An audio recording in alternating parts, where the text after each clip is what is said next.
Hi, I'm the left-handed reader, the Buddha in your mirror. This is for April 2026, ending off chapter 1 with that shimmering idea as a backdrop. We will now turn to the idea of individual practice, including the secret law Nichiren discovered hidden in the depths of the Lotus Sutra. Because before we can change the destiny of the world, we must first change ourselves. Chapter 2, The Practice. To be a philosopher is not merely to have subtle thoughts, nor even to found a school. It is to solve some of the problems of life, not theoretically, but practically. Henry David Thoreau. There's no way out of this mess except to become enlightened and then enjoy it. Robert Thurman. Okay. So, a swan seems to swim calmly, but under the water, invisible to us. It paddles unceasingly.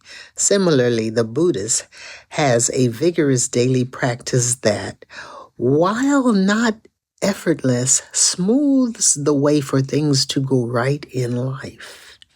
It enables one to approach the travails of existence with equanimity and poise. Enlightenment, or awareness of the universal truth underlying all phenomena, brings out the noblest and most rewarding aspects of a person's life. What then is the correct daily practice of Buddhism that enables one to progress towards enlightenment? Amid the symphony of change in the world outside, life changes from moment to moment. Even the chair you sit on is changing at the molecular level. Although the changes may be imperceptible to you, this constant change of fluctuation, expressed by the Buddhist concept of impermanence, gives rise to the fundamental sufferings of human existence. But occasionally, amid the flux of life, perhaps for a fleeting instant, we sense an underlying rhythm or hum or a pulse to all things. Such moments of insight and realization often occur after an experience of extraordinary beauty and tranquility. For example, contemplating a perfect Caribbean sunset while on vacation. Or such a moment might occur during a peak performance, perhaps scaling the face of a sheer rock wall, playing an intricate concerto, or catching a perfectly thrown pass just beyond the reach of two defenders. When such a moment occurs, it's like being in a special zone where the unpredictable world outside and the turbulent world within rage. Time is suspended, and we suddenly feel there's nothing we can't do. But how do we make these peak moments happen whenever we want them to happen? How do we tap into this well of energy and wisdom when our own lives and the life of the universe seem briefly to be vibrating to the same wonderful tune? The Buddhist teacher Nichiren, who lived and wrote in the 13th century, defined this rhythm, this underlying pulse of life, as Nam-myoho Renge Kyo. It enables everyone to tap into this limitless potential, this higher life condition at will. We call this higher state of life Buddhahood.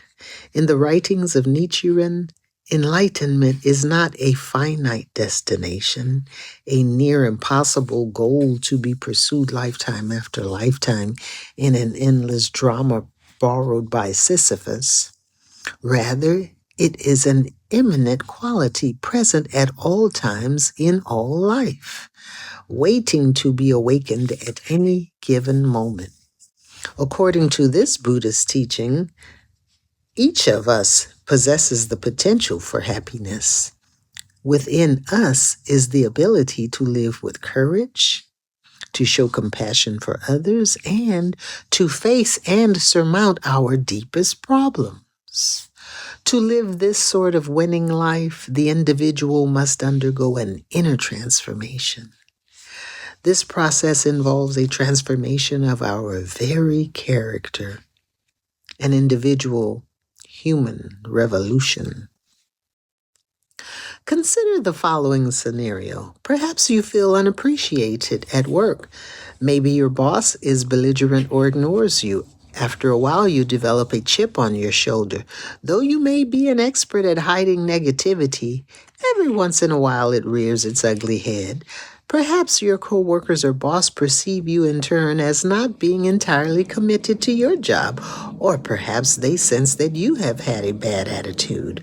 Of course, there are myriad reasons for your attitude, all of them valid.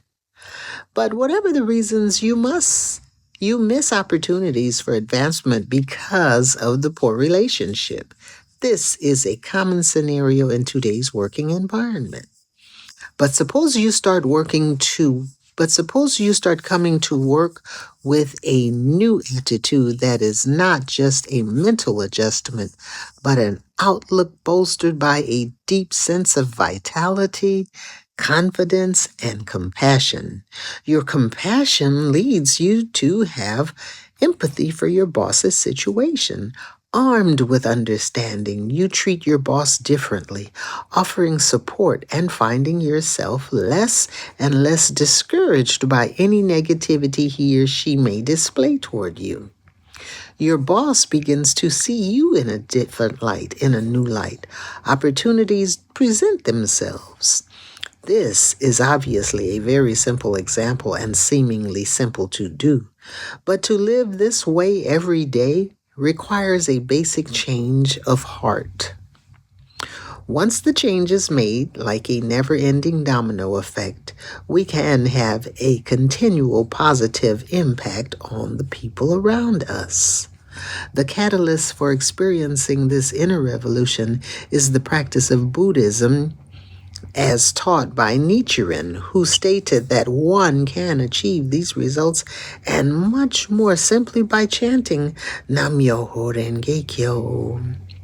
This basic Buddhist practice, established by Nichiren, consists of chanting the phrase Nam-myoho Renge Kyo to the Gohonzon, a scroll inscribed with Chinese and Sanskrit characters.